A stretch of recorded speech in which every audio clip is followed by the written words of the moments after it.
Hi, it's me again with Corel tips and tricks. Just kind of playing around tonight and kind of came up with this. It's not perfect, but it is pretty neat. I'm going to try it a little differently. So I'm going to draw a rectangle. I'm going to hit P, which really doesn't matter. I'm going to grab my shape tool and I'm going to use my rounded corners and I'm going to round off the corners a little bit.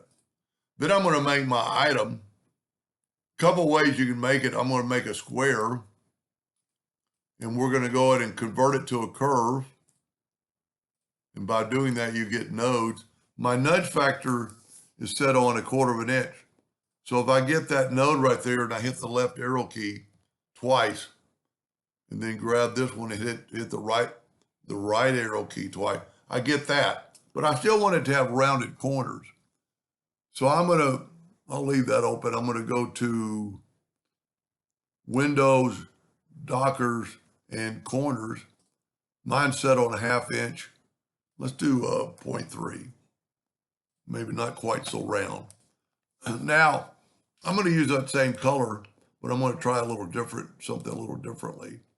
I'm going to get the Smart Fill tool on that, and I'm going to take away the outline.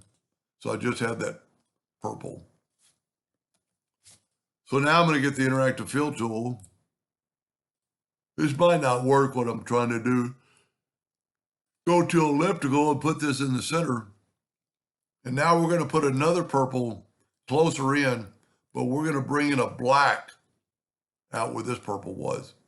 And look at that, it kind of made it black. Let's make it a little bit blacker. And that looks pretty good. That might look good on the obelisk when I fill it in with black. I'm a little bit big, so I want to make it little. Now, when you're using object to path, for some reason it does it upside down, so I'm going to mirror it and have it upside down already. And then I'm going to, let me zoom in here. Got that selected, I'm going to shift select this. I've got my origin on top, so it'll stay on the outside of the line.